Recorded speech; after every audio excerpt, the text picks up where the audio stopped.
लेजरचा problem सोडून घेतला, ledger posting करून घेतलं, त्याचं बॅलन्सिंग केलं आहे का नाही, आणि तो तुम्हाला टॅली मध्ये टाकल्याला सांगितलेलं होतं. अगोदर तुम्हाला टॅली कसे ऑपरेट करायचं याच्या लेक्चर्स आपण घेतलेले बरं, आणि तुम्ही सगळ्या जर्नलच्या एंट्रीज त्याच्यामध्ये पोस्ट केलेल्याच आहे. आता लेजरची जरी आपण लेजर शिकलो तरी लेजरची पोस्टिंग त्यात नाही करायची, जर्नल एंट्रीज टाकायची. लेजर आपण जे शिकलो ते फक्त माहितीसाठी शिकलो. टॅली मध्ये लेजर आपल्याला तयार करावं लागत नाही, टॅली स्वतः लेजर तयार करतो. तुम्हाला फक्त जर्नल एंट्रीज टाकायच्या.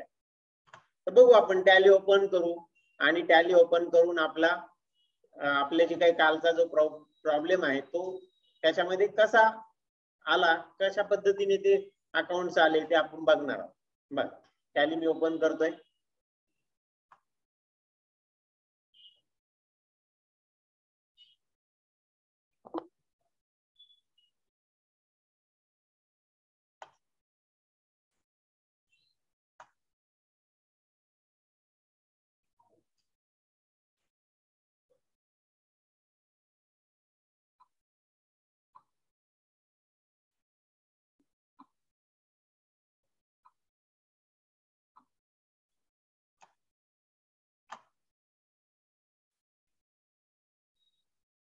टॅली ओपन झाले. तुम्ही जर्नल एंट्रीज त्यामध्ये टाकल्या असतील, मी पण टाकल्या आहेत. मी डायरेक्ट कंपनी ओपन करतो. बघा शट कंपनी, पहिले कंपनी मी बंद केली. बंद केल्यानंतर सिलेक्ट कंपनी पर्याय आहे, या सिलेक्ट कंपनी पर्यायामधून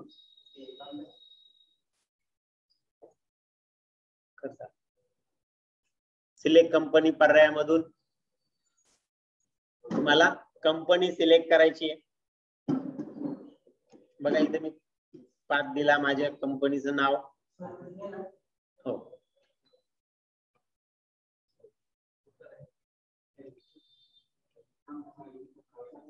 झालं.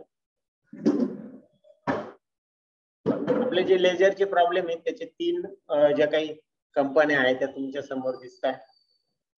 शेवटची जी कंपनी होती ती म्हणजे मिस्टर कुंदन भगत, बरोबर ना.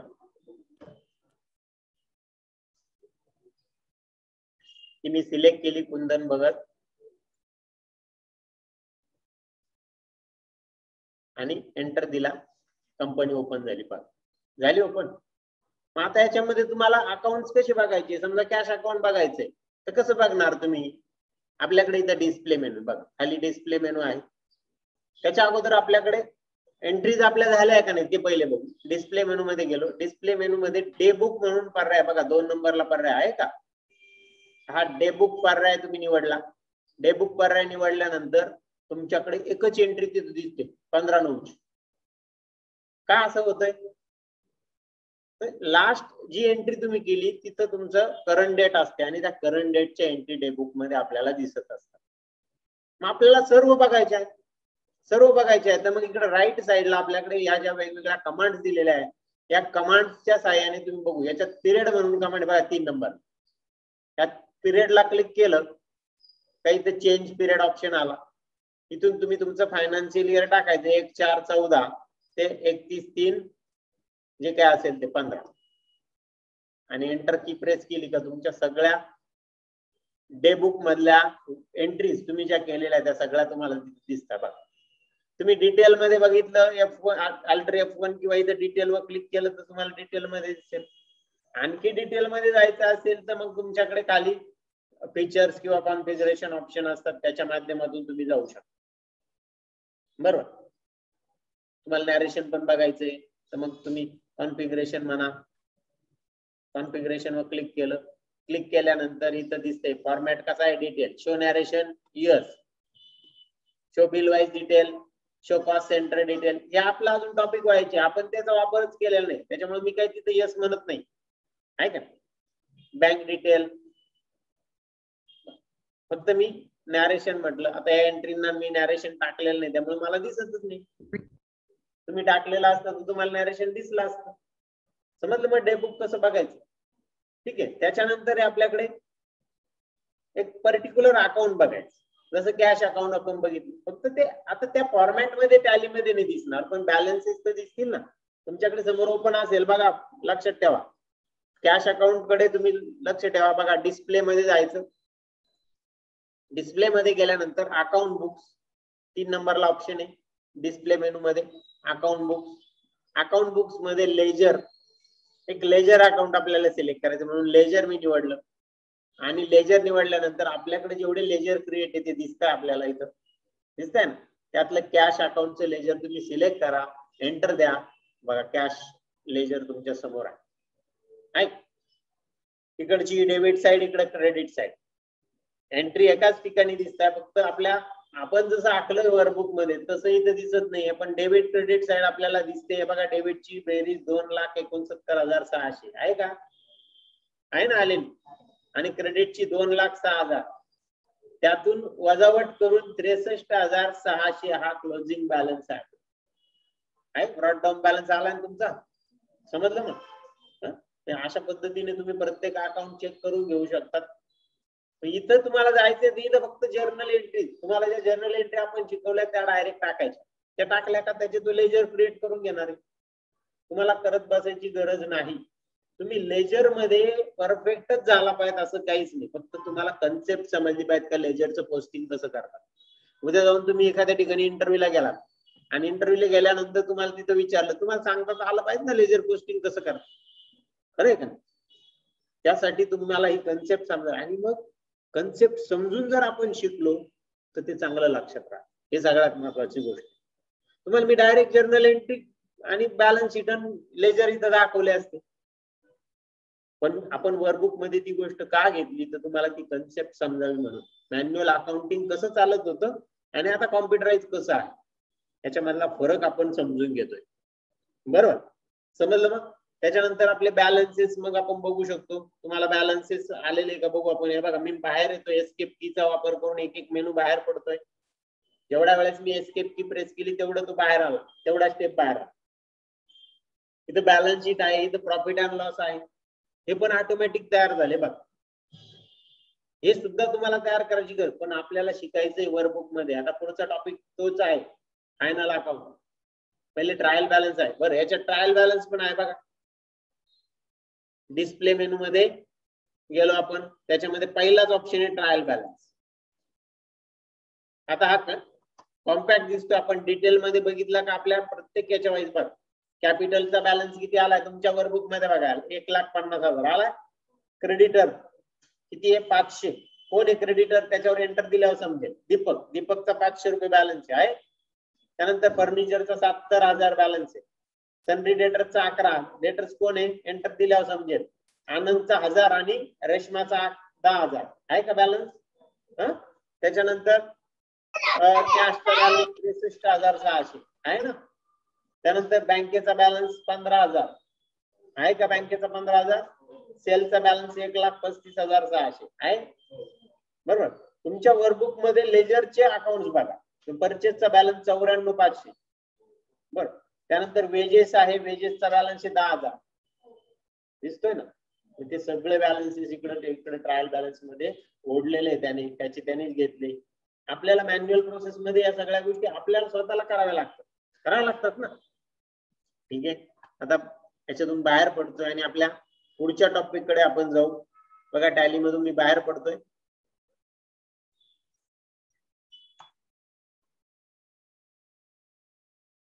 बघू आता आपण आपल्या रेग्युलर लेक्चर कडे जाऊ. आता पुढचा जो आपला टॉपिक आहे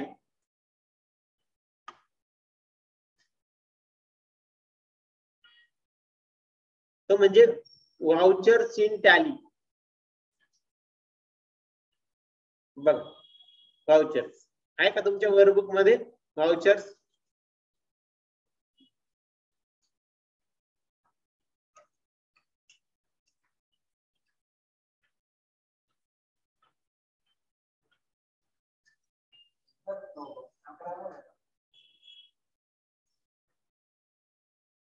त्याच्या अगोदर काय बर ट्रायल बॅलन्स आहे, मग आपण व्हाउचर्स नंतर घेऊ.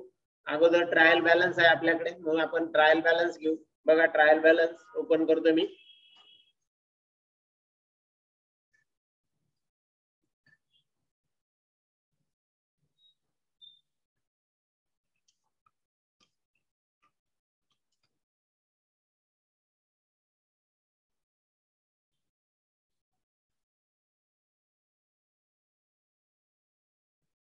ट्रायल बॅलन्स तुमच्या समोर आहे.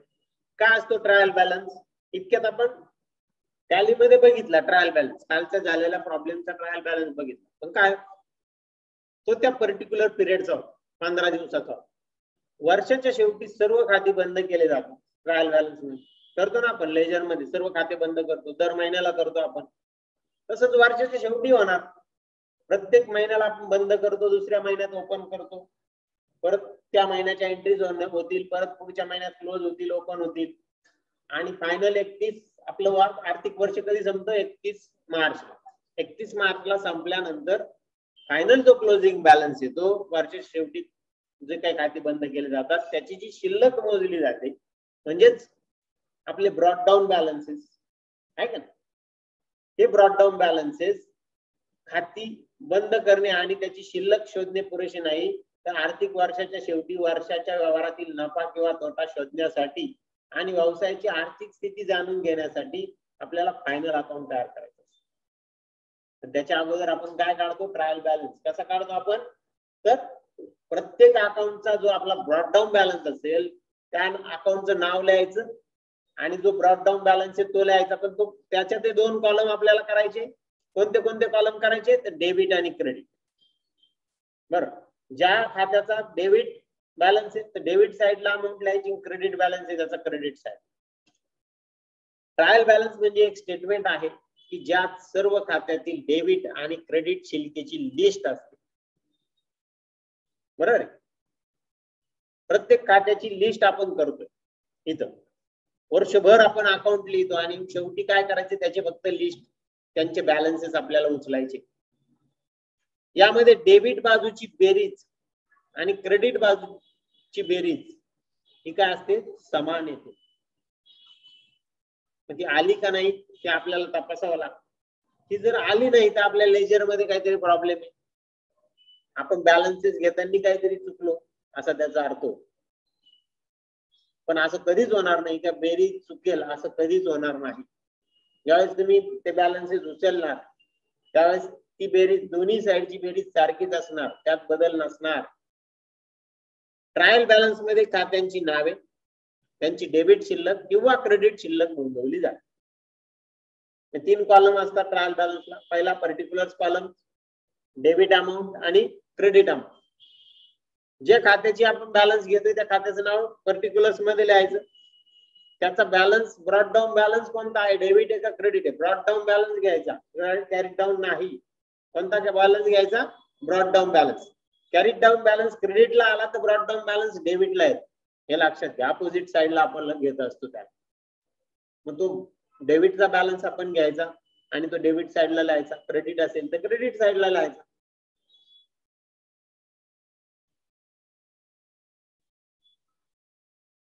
जर त्यावेळी दोन्ही बाजूच्या बेरजा समान असतील तर असे म्हणतात की ट्रायल बॅलन्स टॅली झाला.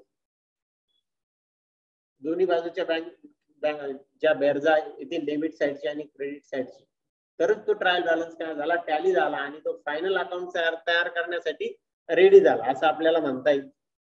ट्रायल बॅलन्सचा स्पेसिमन बघा, सिरियल नंबर वरती ट्रायल बॅलन्स ऍज ऑन, इथं आपण एंडिंगची डेट देणार 31/3/2000, जी काय असेल 14/15 ज्या वर्षाचा आपण ट्रायल बॅलन्स घेत असेल ते. खाली सिरियल नंबर 1 2 3 4 अशा अकाउंटला सिरियल नंबर देणार. नेम ऑफ द अकाउंट, तिथं तुम्ही ज्या अकाउंटचा बॅलन्स घेताय त्या बॅलन्स अकाउंटचं नाव इथे लिहिणार. मग कॅश अकाउंट, पहिलंच आपलं कॅश अकाउंट येतं, आपण काय करणार? कॅश अकाउंट इथे लिहिणार. त्याचा LF एक कॉलम आहे इथं. LF means ledger folio number. ज्या पानावरून हा बॅलन्स इकडे ट्रायल बॅलन्स मध्ये आलाय त्याचा पान नंबर तिथे येणार. बरोबर. आणि डेबिट कॉलम मध्ये कॅशची ती डेबिट 63,500 जी काही अमाऊंट आली ती आपण डेबिट कॉलम मध्ये लिहिणार. त्यानंतर पुढचं अकाउंट कोणतं आहे आपल्या याच्यामध्ये? तुमच्या वर्कबुक मध्ये बघा बरं कोणतं आहे? Purchase account. परत खाली 2 नंबरला काय घेणार आपण? Purchase account. परचेस अकाउंटला पण कोणता बॅलन्स आलेला आहे? Brought down balance, debit balance. बरोबर. मग आपण डेबिट साइडला एक लक्षात घ्या, जे ऍसेटचे बॅलन्स असतात, परचेस गुड्स ही पण आपली ऍसेट आहे, कॅश ही पण आपली ऍसेट आहे, बँक ही पण आपली ऍसेट आहे, फर्निचर, मशिनरी, बिल्डिंग हे जे आपले ऍसेट आहे या सगळ्या ऍसेटचे बॅलन्स नेहमी डेबिटच असतात, क्रेडिट नसतात. कधी कोणत्या ऍसेटचा किंमत कमी झाली, वजा झाली का काय, मग क्रेडिट कधीच नसणार, डेबिटच असणार. समजलं? परचेसचा बॅलन्स डेबिट असणार, सेलचा बॅलन्स क्रेडिट असणार. जरी ती ऍसेट आहे तरी डेबिट आणि क्रेडिट या दोघांमध्ये. खर्चाचा बॅलन्स डेबिट असणार आणि इन्कमचा बॅलन्स नेहमी क्रेडिट असणार. तुमचा नियम सांगतो सगळं. रिअल अकाउंट सांगतो debit all expenses and losses, credit all incomes and gains, आहे का? नॉमिनल अकाउंट सांगतो खर्चाचा बॅलन्स नेहमी डेबिट, क्रेडिट आणि इन्कमचा बॅलन्स नेहमी काय असणार, क्रेडिट. अशा पद्धतीने इथं लिस्ट केल्या जाईल. लिस्ट केल्यानंतर त्या दोन्ही साईडची खाली टोटल केल्या जाईल आणि ती टोटल दोन्ही साईडची काय आली पाहिजे, बरोबर आली पाहिजे, समान आली पाहिजे. ठीक आहे. बघा उदाहरणादाखल आपण इथं दिलंय कॅपिटल अकाउंट, त्याला 1 लाख, बॅलन्स कोणता आहे, क्रेडिट साइडला 1 लाख. बरं,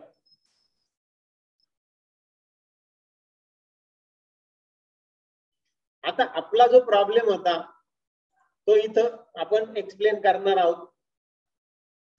आपण जो प्रॉब्लेम घेतला त्याचा ट्रायल बॅलन्स आपण इथे देणार आहे. Trial balance as on 31/3/2015.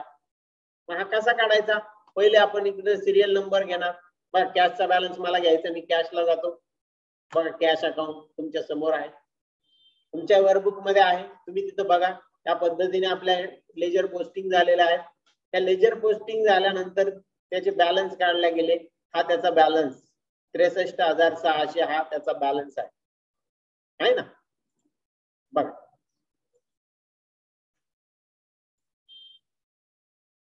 हा कॅशचा ब्रॉड डाऊन बॅलन्स. महत्वाचं काय, ब्रॉड डाऊन बॅलन्स.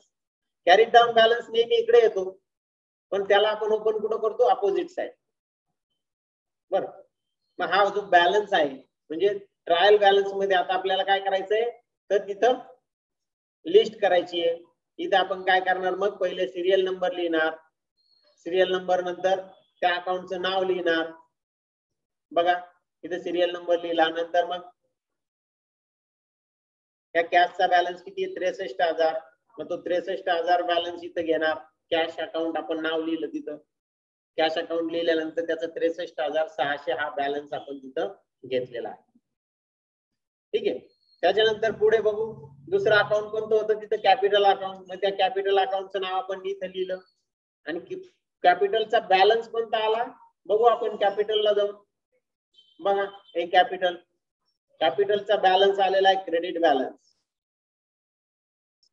आहे का? इथं ब्रॉड डाऊन बॅलन्स 1,50,000 हा आपल्याला ट्रायल बॅलन्स मध्ये घ्यायचा आहे. इथं कॅपिटलचा बॅलन्स मी इथं लिहितो 1 लाख, पण कुठं आहे तो, क्रेडिट साइडला आहे, म्हणून मला तो क्रेडिट साइडला लिहायला लागेल.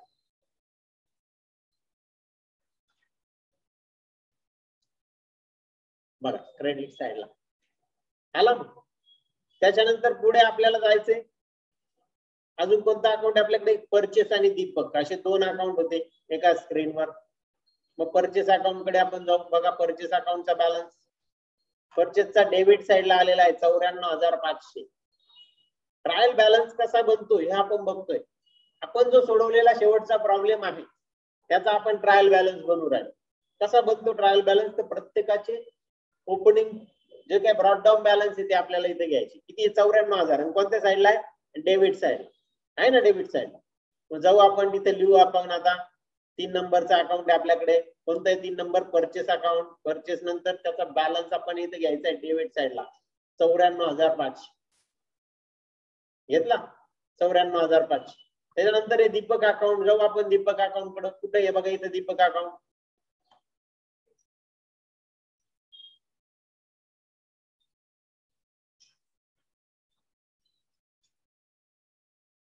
बघा इथे दीपक अकाउंट. दीपकचा ब्रॉड डाऊन बॅलन्स आला क्रेडिट साइडला, आलाय का, 1 ऑक्टोबर क्रेडिट साइड 500 रुपये. किती आलाय, 500 रुपये. मग तो आपण ट्रायल बॅलन्स मध्ये नोंद.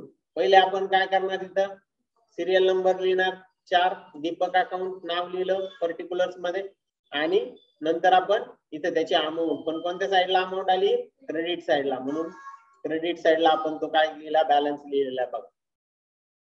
क्रेडिट साइडला 500 रुपये बॅलन्स झालं. हे चौथं अकाउंट आपण इकडे ट्रायल बॅलन्स मध्ये घेतलं. नंतर आपल्याकडे सेल्स आणि आनंद एक अकाउंट आहे. मग सेल्स अकाउंट बघा इथे सेल्स अकाउंट आहे ना. सेल्स अकाउंटचा आपला ब्रॉड डाऊन बॅलन्स इथं आला बघा 1 ऑक्टोबरला 1,35,600. कोणत्या साईडला आला तो? क्रेडिट साईडला. म्हणून मला क्रेडिटला पोस्टिंग करावी लागेल ट्रायल बॅलन्स मध्ये. जातोय मी ट्रायल बॅलन्स कडे. इथं पुढे सिरियल नंबर लिहिला, अकाउंटचं नाव लिहिलं, सेल्स अकाउंट आणि क्रेडिटचा बॅलन्स आलेला म्हणून क्रेडिट साईडला 1,35,600 आपण लिहिले बरोबर. तुम्ही म्हणाल क्रेडिट साईड खूपच मोठी दिसते, टॅली होतं का नाही? होणार आहे टॅली. बघा आता कोणतं राहिलं? आनंद अकाउंट. जाऊ आपण आनंद अकाउंट कडे. बघा इथं आनंद अकाउंट आहे. आनंद अकाउंटचा ब्रॉड डाऊन बॅलन्स कुठं आलाय? डेबिट साईडला 1,000. आनंदचा डेबिट साईडला आला 1,000. मग लिहू आपण 1,000. जाऊ आपण ट्रायल बॅलन्स मध्ये. पुढचा 6 नंबर आनंद अकाउंट आणि डेबिट साइडला 1,000 आपण लिहितोय. डेबिट साइडला 1,000. ठीक आहे. त्याच्यानंतर आहे रेशमा अकाउंट आहे. रेशमा आणि बँक. जाऊ आपण रेशमाकडे. बघा इथे रेशमा अकाउंट आहे वरती. त्या रेशमाचा ब्रॉड डाऊन बॅलन्स आपल्याकडे आलेला आहे 10,000 रुपये. काय 10,000 1 ऑक्टोबरचा. मग रेशमाचा डेबिट साइडला बॅलन्स आला म्हणून आपण डेबिटला त्याला टाकू. जाऊ ट्रायल बॅलन्स मध्ये. इथं 7 नंबर लिहिला रेशमा अकाउंट आणि इथं अमाऊंट 10,000. अमाऊंट किती घेतली? 10,000. कोणत्या साइड कोणत्या कॉलम मध्ये घेतली? Debit column. रेशमा झाल्यानंतर त्याच स्क्रीनवर आपलं बँक अकाउंट पण आहे. मग बँकेकडे जाऊ आपण. बघा बँक अकाउंट. बँक अकाउंटला कोणता बॅलन्स आला? 15,000 आलाय. तो कुठं आलाय? डेबिटला. बघा 1 ऑक्टोबरला डेबिटला टू बॅलन्स ब्रॉड डाऊन 15,000 आला. मग बँकेचा बॅलन्स कोणता आहे? डेबिट. मग जाऊ आपण पोस्टिंग कडे जाऊ. ट्रायल बॅलन्स मध्ये जाऊ. लिहू इथं ट्रायल बॅलन्स मध्ये 8 नंबरचा अकाउंट कोणतं? बँक अकाउंट आणि डेबिट साइडला आपण त्याची अमाऊंट लिहिणार 15,000. जी काय बॅलन्स आलेला असेल तो 15,000 आपण डेबिट साइडला लिहिलेला. त्याच्यानंतर आपले राहिले वेजेस आणि फर्निचर अकाउंट. बघा वेजेस अकाउंट. वेजेसला गेलो आपण. इथं वेजेस, फर्निचर आणि ड्रॉइंग हे 3 अकाउंट आपले इथं राहिलेले. मग वेजेसचा बॅलन्स कोणता आहे बघू आपण. बघ वेजेसला डेबिट साइडला बॅलन्स आहे 10,000. To balance brought down. मग आपण त्याची एंट्री करू. पुढचा अकाउंट आहे 9 नंबरला वेजेस. वेजेस 10,000 डेबिट साइडला. बघा डेबिट साइडला घेतलं. पुढे अजून फर्निचर. फर्निचर बघू कुठे आहे? तिथंच खाली फर्निचरचा अकाउंट आहे. त्याचा पण बॅलन्स कुठं आला? डेबिट साइडला 70,000. त्याचा पण कुठं आला? डेबिट साइडला 70,000. मग जाऊ आपण करू ट्रायल बॅलन्स मध्ये पोस्टिंग त्याची. इथं ट्रायल बॅलन्स मध्ये आलो. पुढचा अकाउंट आहे फर्निचर. फर्निचर डेबिट बॅलन्स आहे त्याचा म्हणून मी डेबिट साइडला लिहितोय 70,000. बघा 70,000. अजून एक आपला अकाउंट राहिले ते म्हणजे ड्रॉइंग अकाउंट. ड्रॉइंग अकाउंटचा पण बॅलन्स कुठे आला? डेबिट साइडला. बघा 22,000. त्याचा पण डेबिट साइडला आला. मग आपण जाऊ परत ट्रायल बॅलन्स मध्ये. ट्रायल बॅलन्स मध्ये पुढचा अकाउंटचं नाव नंबर लिहू 11. ड्रॉइंग अकाउंट आणि ड्रॉइंग अकाउंट इथं आपण टाकतोय 22,000. टाकले 22,000 झालं. अशा पद्धतीने सगळे जे काय आपला तिसरा प्रॉब्लेम आपला जो ट्रायल याचा झाला होता, तिसरा प्रॉब्लेम तो पूर्ण आपण याच्यामध्ये काय केला? त्याची लिस्ट आपण इथं घेऊन टाकली. ट्रायल बॅलन्स म्हणजेच काय आहे? तर तुमच्या लेजर मध्ये जे काही ब्रॉड डाऊन बॅलन्सेस आलेले त्या बॅलन्सची लिस्ट आहे. अकाउंटचं नाव आणि बॅलन्स कोणता आहे? डेबिट आहे का क्रेडिट आहे? तेवढं फक्त मांडायचं आहे. बाकी काहीच करायचं नाही. डोकं काहीच लावायचं नाही. आणि मग टोटल करायची. बघू आपण काही वेगळं काही केलं नाही. कॅल्क्युलेटर घेतो मी. क्रेडिट साइडची टोटल करतो 1,50,000 अधिक 500 रुपये अधिक 1,35,600 किती आली? 2,86,100 एवढी टोटल तिथं आलेली. बरोबर आली का? आपल्याकडे इथं देऊन टाकू आपण इथं डेबिटची आली पहिले, ही बघा परत डेबिटची करू आपण. पहिले डेबिटची घेऊ. 63,600 अधिक 94,500 अधिक 1,000 अधिक 10,000 प्लस 15,000 प्लस 10,000 प्लस 70,000 प्लस 22,000 2,86,100 आले का? डेबिटला पण क्रेडिटला पण हीच आली होती, डेबिटला पण तीच आली. मग आता आपण लिहून टाकू इथं बघा 2,86,100 आणि इकडे पण क्रेडिट साइडला पण काय आली 2,86,100. बरोबर झाला का टॅली? ऑटोमॅटिक टॅली झाला का? म्हणजे तुम्ही लेजर पोस्टिंग व्यवस्थित केली तर तुमचं टॅली व्हायला काहीच अडचण येणार नाही, कोणते कष्ट लागणार नाही. फक्त तुम्ही लेजरची पोस्टिंग व्यवस्थित करा. तिथे 2 पोस्टिंग दिल्या, दोन्ही पोस्टिंग झाल्या पाहिजे. कधी कधी काय होतं चुकून आपली एखादी पोस्टिंगच राहून जाते. कॅशच्या डेबिट साइडला पोस्ट केलं पण कॅपिटलच्या राहिलं, मग कॅपिटलचा बॅलन्स चुकीचा येईल ना, बरोबर आहे का? त्याच्यासाठी आपल्या पोस्टिंग व्यवस्थित झाल्या पाहिजेत. आपण यास लेजर पोस्टिंग करतो, तेवढी लेजर एंट्री पोस्ट करतो त्यावेळेस तरी आपलं मन स्थिर पाहिजे. दोन्ही पोस्टिंग झाल्यावरच मग तुम्हाला काही विचारायचे कोणाला विचारू शकता. बरं समजलं? मग अशा पद्धतीने आपला हा ट्रायल बॅलन्स आपला आज आलेला आहे.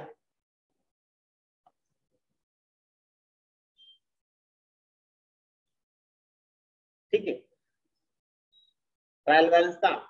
आता आपण जाणार आहे आपल्या ट्रायल बॅलन्सच्या पहिल्या प्रॉब्लेम कडे. पहिला प्रॉब्लेम तुमच्या स्क्रीनवर आहे का? तुमच्या वर्कबुक मध्ये ट्रायल बॅलन्सचा पहिला प्रॉब्लेम असेल बघा, सगळ्यांनी काढा ट्रायल बॅलन्सचा पहिला प्रॉब्लेम.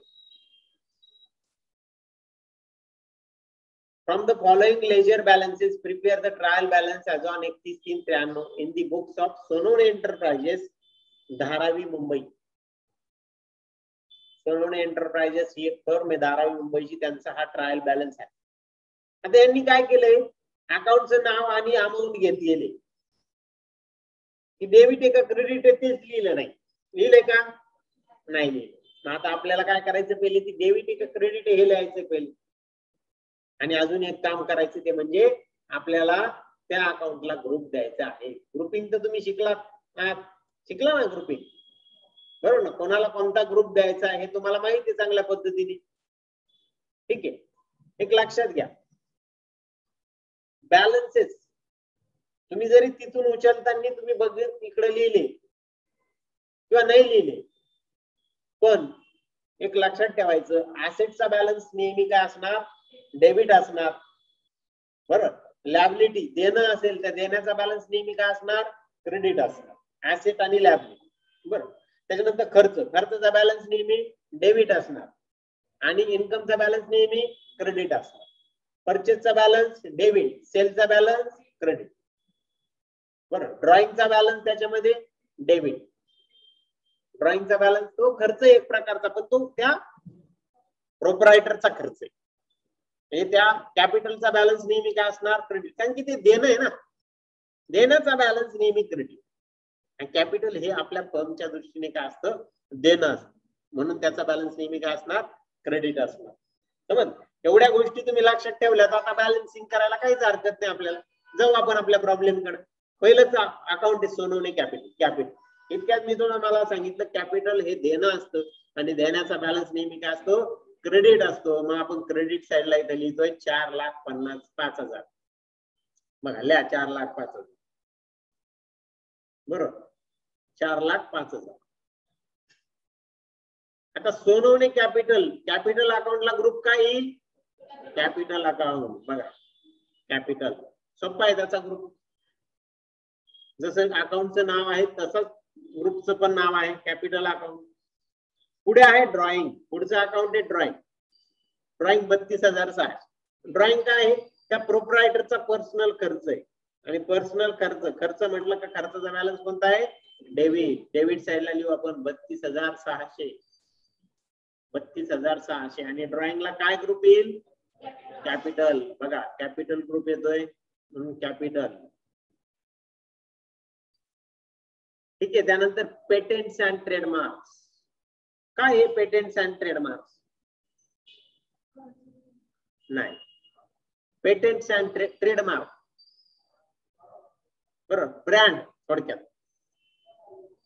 बरोबर, लक्सचा ब्रँड आहे, ब्रँड त्याच्यात ती ऍसेट असते त्या ब्रँड त्या कंपनीची.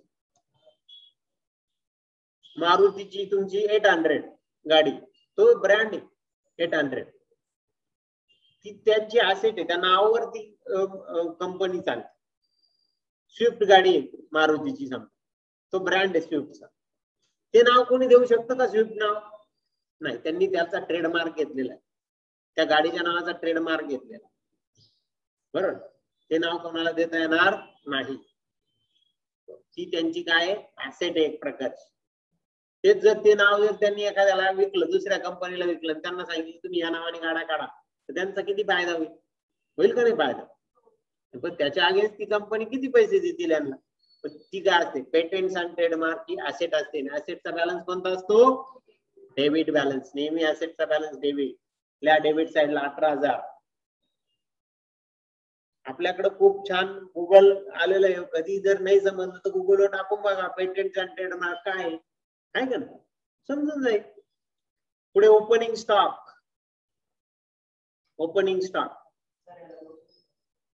हा, याला ग्रुप पेटेंट्स अँड ट्रेडमार्कला आपला ग्रुप राहिला फिक्स असेट. त्याचा ग्रुप कोणता आहे? Fix asset. ती आपली फिक्स असेट आहे प्रकारची.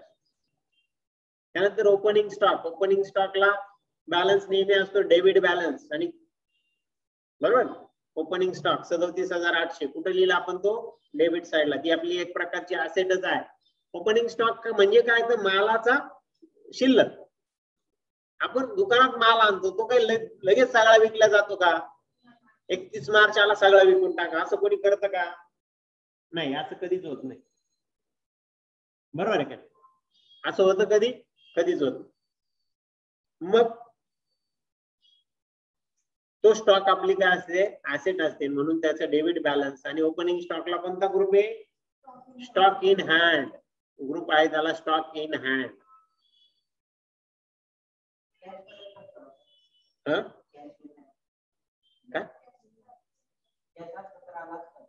हो. त्यानंतर फर्निचर. फर्निचर तर सगळ्यांना माहिती, ती आपली ऍसेट आहे. ऍसेटचा बॅलन्स नेहमी काय असतो? Debit balance. म्हणून डेबिट साइडला लिहा 22,000. डेबिट साइडला 22,000.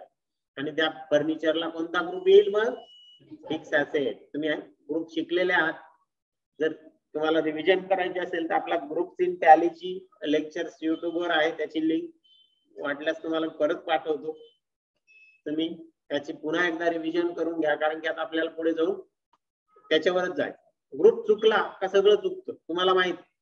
तुम्ही टॅलीमध्ये प्रॉब्लेम टाकला असेल, बॅलन्स चुकले, का चुकले? तर मॅक्झिमम ग्रुप चुकल्यामुळे चुकले. तुम्हाला येत होतं, एंट्री तर बरोबर केली, पण बॅलन्सच आले नाही बरोबर. ग्रुप चुकला का बॅलन्स चुकणार आहे तुमची टॅलीमध्ये. म्हणून ग्रुप हा टॅलीचा आत्मा आहे, हे लक्षात ठेवा, बरोबर. त्यामुळे ग्रुप सिलेक्शन खूप महत्वाचं आहे. तुम्ही भले परत एकदा बघून घ्या. तुम्ही आता लॉकडाऊन नंतर पुन्हा करताय म्हटल्यानंतर तुम्ही पुन्हा ती गोष्ट बघितली पाहिजे, एकदा रिव्हिजन केलं पाहिजे, मागचे प्रॉब्लेम्स बघितले पाहिजेत. त्यानंतर परचेस अकाउंट. परचेस तुम्हाला सांगितलं होतं, purchase debit balance, sales credit balance. परचेसचा बॅलन्स कुठे येणार? डेबिट साइडला. लिहा मग डेबिट साइडला 1,33,200 डेबिट साइड. आणि त्याचा ग्रुप काय येणार आहे? Purchase account. त्याचा ग्रुप असणार आहे परचेस अकाउंट. त्यानंतर सेल्स. सेल्सचा बॅलन्स नेहमी कोणता असणार? क्रेडिट. म्हणून क्रेडिट साइडला मी इथे लिहितोय 2,78,300. 2,78,300. आणि त्याचा ग्रुप आपण घेतोय सेल्स अकाउंट. त्याला सेल्सला सेल्सच ग्रुप आहे, बरं. त्यानंतर plant and machinery. Plant and machinery आपली काय? ऍसेट. आणि ऍसेटचा बॅलन्स नेहमी काय असतो? डेबिट असतो. म्हणून डेबिट साइडला 2,25,700. आणि त्याला ग्रुप कोणता येईल? Fixed asset. त्याचा ग्रुप असणार आहे फिक्स्ड ऍसेट, बरं. त्याच्यानंतर आहे सेल्स रिटर्न. जसा सेल्सचा बॅलन्स आहे त्याच्या विरुद्ध बॅलन्स याचा असणार. सेल्सचा बॅलन्स कोणता असतो? क्रेडिट बॅलन्स असतो. आणि सेल्स रिटर्नचा त्याच्या अपोजिट डेबिट बॅलन्स. मग डेबिट साइडला लिहा 5,100. 5,100. त्याच्यानंतर आहे परचेस रिटर्न, पुन्हा सेम परचेसचा बॅलन्स डेबिट असतो, परचेस रिटर्नचा बॅलन्स नेहमी कोणता असतो, क्रेडिट असतो. म्हणून क्रेडिट साइडला चार. त्याच्या अगोदर आपण सेल्स रिटर्नला ग्रुप देणार आहे. सेल्स अकाउंट, सेल्स रिटर्नला कोणता ग्रुप येईल, सेल्स ग्रुप येईल. परचेस रिटर्नचा बॅलन्स कुठे येईल, क्रेडिट साइडला 4700 क्रेडिट साइड.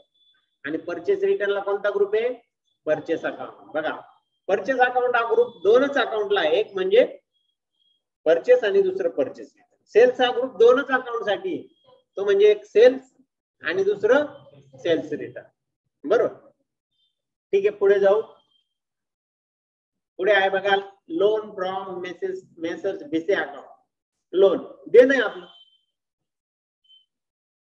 आणि तुम्हाला सांगितलं ऍसेटचा बॅलन्स डेबिट, तर लॅबिलिटी देणं म्हणजे लॅबिलिटी. लॅबिलिटीचा बॅलन्स कोणता असणार, क्रेडिट असणार. म्हणून क्रेडिट साइडला 85,000.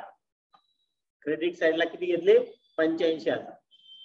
आणि त्याचा ग्रुप कोणता येईल मग, लोन फ्रॉम भिसे नाही. लोन साठी स्पेशल ग्रुप आहे लोन अकाउंट, आणि त्याच्यात 3 सब ग्रुप आहे, bank OD, OCC, secured loan आणि अनसिक्युअर्ड लोन. बरोबर आहे का, 3 ग्रुप आहेत. आता हा बँकेचा प्रकार आहे का, म्हणून बँक ओडी येणार नाही. त्याला काही सिक्युरिटी दिली का, आपल्याला माहिती का, नाही माहिती.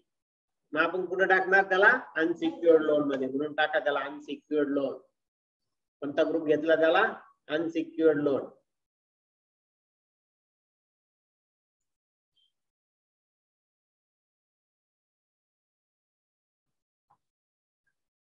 त्यानंतर printing and stationery. Printing and stationery हा काय आपला खर्च, आणि तुम्हाला सांगितलं खर्चाचा बॅलन्स डेबिट, इन्कमचा बॅलन्स क्रेडिट. मग खर्चाचा बॅलन्स कुठे असणार, डेबिट साइडला. म्हणून लिहा डेबिट साइडला 12,400. आणि खर्चाला दोनच ग्रुप आहे, एक आहे डायरेक्ट एक्सपेन्सेस आणि एक इनडायरेक्ट एक्सपेन्सेस. मग हा कोणता खर्च आहे, इनडायरेक्ट एक्सपेन्सेस. का इनडायरेक्ट आहे, उत्पादनाशी संबंधित नाही. उत्पादनाशी संबंधित असेल तर डायरेक्ट एक्सपेन्सेस, आणि उत्पादनाशी संबंधित नसेल तर इनडायरेक्ट एक्सपेन्सेस. ठीक आहे. त्यानंतर आहे land and building. Land and building काय आपली ऍसेट, आणि ऍसेटचा बॅलन्स कोणता असतो, नेहमी डेबिट बॅलन्स. मग डेबिट साइडला 2,37,000. आणि ऍसेट ही आपली फिक्स ऍसेट आहे, म्हणून त्याच्यासाठी सेपरेट ग्रुप आहे फिक्स ऍसेट. कोणता ग्रुप आहे, फिक्स ऍसेट. त्यानंतर आहे डेटर्स, 41,200 डेटर्स, सनरी डेटर्स. बघा कोणाला म्हणायचं सनरी डेटर्स, ज्याला आपण माल उधारीवर विकतो अशा सगळ्या पार्टी आपल्या डेटर्स असणार. काय असणार, डेटर्स. त्याला कोणत्या ग्रुपच्या अगेन्स्ट ओपन करायचं, डेटर. आणि डेटरचा बॅलन्स नेहमी डेबिट असणार. त्याच्या नावातच बॅलन्स आहे, लक्षात घ्या. कारण की ज्याला विकतो त्याच्याकडून घ्यायचे आपल्याला पैसे, म्हणून त्याचा बॅलन्स नेहमी काय असणार, डेबिट. पहिल्या डेबिट साइडला 41,200. आणि त्याचा ग्रुप काय असणार आहे, सनरी डेटर्स. सनरी डेटर्स. क्रेडिटर, पुढचा आयटम आहे क्रेडिटर. क्रेडिटर कोणाला म्हणायचं, ज्याच्याकडून माल आपण उधारीवर विकत घेतो, परचेस करतो, तो आपला कोण असतो, क्रेडिटर असतो. आणि त्याला आपल्याला पैसे देणं असतं. देणं म्हटलं का बॅलन्स कोणता आहे ना, क्रेडिट. लॅबिलिटीला बॅलन्स दे, क्रेडिट. म्हणून क्रेडिट साइडला 55,700. 55,700. आणि त्याला बॅलन्स, त्याचा ग्रुप कोणता येणार, सनरी क्रेडिटर. त्याच्यासाठी सेपरेट ग्रुप आहे सनरी क्रेडिटर. बॅड डेट्स, पुढचा आयटम आहे बॅड डेट्स. बॅड डेट्स म्हणजे काय, बुडीत कर्ज, बुडाले. व्यवसाय म्हटलं का उधारी आली, आणि उधारी आली म्हटलं का पैसे थोडेफार बुडणार का नाही. एखादा किराणा दुकानदार आहे, त्याच्याकडून अनेक ग्राहक उधारी माल घेऊन जातात. आता काही परप्रांतीय असतात, ते गेले गाव सोडून, तो बुडाले पैसे. तो थोडी युपीला बिहारला घ्यायला जाणार आहे, बरोबर आहे का. मग पण ते व्यवहारात नोंदवावे लागतात बॅड डेट्स. बॅड डेट्स म्हणजे काय, बुडीत कर्ज. तो एक अप्रत्यक्ष खर्च आहे आपला. खर्च आहे का नाही, अप्रत्यक्ष. नुकसान झालं का नाही, नॉमिनल अकाउंट सांगतं काय, खर्च झाला, नुकसान झालं तर डेबिट द्या. म्हणून याचा बॅलन्स कोणता असणार आहे, डेबिट बॅलन्स. तो एक प्रकारचा अप्रत्यक्ष खर्च आहे. आणि त्याला ग्रुप पण काय येणार, इनडायरेक्ट एक्सपेन्सेस. कोणता ग्रुप येणार बॅड डेट्सला, इनडायरेक्ट एक्सपेन्सेस. बघ त्याच्यानंतर आहे आपल्याकडे डिस्काउंट रिसिव्ड. आता हा आपला इन्कम आहे. डिस्काउंट आपल्याला मिळतोय म्हटल्यावर इन्कम. इन्कमचा बॅलन्स कोणता, क्रेडिट. कुठल्या क्रेडिट साइडला 2500 आणि इन्कम आहे. इन्कमला पण दोनच ग्रुप आहे, एक डायरेक्ट इन्कम आणि एक इनडायरेक्ट इन्कम. मी तुम्हाला सांगितलं याच्या अगोदरही, डायरेक्ट इन्कम मध्ये फक्त एकच अकाउंट मला आतापर्यंत सापडले. माल जळाला, माल खराब झाला किंवा माल चोरीला गेला, त्याचा जर इन्शुरन्स काढलेला असेल आणि त्या इन्शुरन्स कंपनीने आपल्याला क्लेम दिला, इन्शुरन्स क्लेम रिसिव्ड हे जे काय अकाउंट आहेत ते फक्त मी आतापर्यंत डायरेक्ट इन्कम मध्ये घेतले. तुमच्या माहितीत काय असेल तर मला सांगा. आणि त्याच्या व्यतिरिक्त जेवढे इन्कम आहे ते कुठे जातील, इनडायरेक्ट मध्ये. म्हणून हा कोणता आहे, इनडायरेक्ट इन्कम. त्यानंतर interest paid on messrs BCA loan account. आपण जे वरती लोन घेतलं त्याच्यावर आपण इंटरेस्ट पेड केलं, इंटरेस्ट दिलं, त्याला व्याज दिलं. व्याज हा आपला काय खर्च आहे. आपण पेड म्हटलं का खर्च, रिसिव्ड म्हटलं का इन्कम. इंटरेस्ट दोन्ही प्रकार येणार आहे, रिसिव्ड पण असणार आहे, पेड पण असणार आहे. फक्त पेड आहे का रिसिव्ड आहे तेवढं बघायचं. बर कधी कधी काय होतं माहिती का, रिसिव्ड पेड काहीच दिलेलं नसतं, मग बॅलन्स वरून ठरवायचं. आता इथं बॅलन्स नाही पण पेड शब्द आहे ना. डेबिट बॅलन्स म्हणजे खर्च, क्रेडिट बॅलन्स म्हणजे इन्कम. मग डेबिट साइडला आपल्याला लिहायचे 10,300. इंटरेस्ट पेड केला, आपला खर्च आहे, अप्रत्यक्ष खर्च आहे, उत्पादनाची काही संबंध नाही याचा, म्हणून याला इनडायरेक्ट एक्सपेन्सेस हा ग्रुप आपण तिथं देणार आहोत. बघा इनडायरेक्ट एक्सपेन्सेस हा ग्रुप देतोय आपण तिथं, आहे ना. त्यानंतर इन्शुरन्स. इन्शुरन्स हा पण आपला काय खर्च आहे.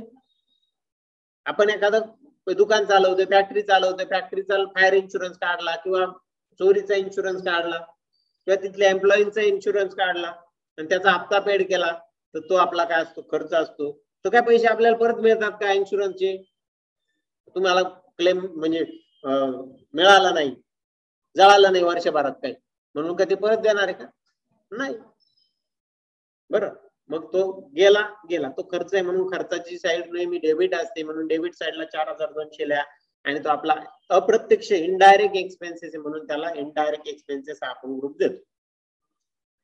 त्याच्यानंतर आहे सन्ड्री एक्सपेन्सेस, त्याच्या नावातच खर्च आहे आणि खर्चाचा बॅलन्स डेबिट म्हणून लिहितो मी डेबिट साइडला, आहे ना.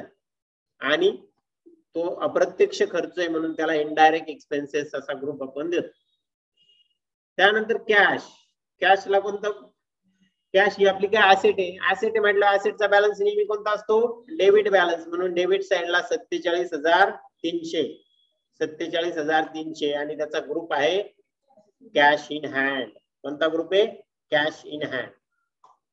झालं तर आपले पूर्ण प्रॉब्लेम आपला त्याचं बॅलन्सिंग करून झालं, त्याचा ग्रुपिंग आपलं करून झालं. आता त्याची आपण टोटल घेऊ, डेबिट साइड आणि क्रेडिट साइड. करता तुम्ही टोटल, करा बरं, बघू तुमची टोटल येते का बरोबर. एक 5 मिनिटं तुम्हाला मी देतोय, त्या 5 मिनिटात तुम्ही टोटल करायची आहे. लक्षात घ्या, प्रत्येकाने टोटल करा. बाहेर जे आहे लेक्चर करताय त्यांनी पण टोटल करायची आहे. 43. डेबिटची 1,43,500 आणि क्रेडिटची आणि क्रेडिटची 1,40,000 1,43,200. असं कसं काय आलं 1 लाख.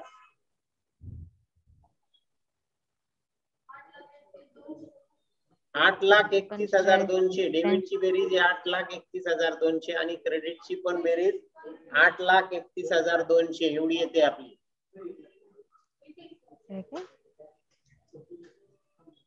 बघा व्यवस्थित करा, प्रत्येकाने आपली बेरीज व्यवस्थित करा. दोन्ही साइडची बेरीज आपली बरोबर आली 8,31,200 आणि क्रेडिटची किती आहे 8,31,200.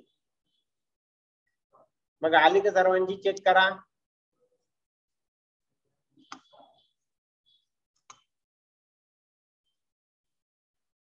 अशा पद्धतीने आपला हा ट्रायल बॅलन्स टॅली झालाय, दोन्ही साइड आपल्या काय झाल्या बरोबर आलेल्या आहे.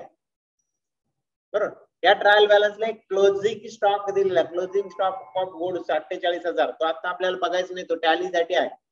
आपण ज्यावेळेस टॅलीमध्ये त्याची पोस्टिंग करणार आहोत, एंट्री टाकणार आहोत, त्यावेळेस आपल्याला तो वापरायचा आहे, हे लक्षात घ्या.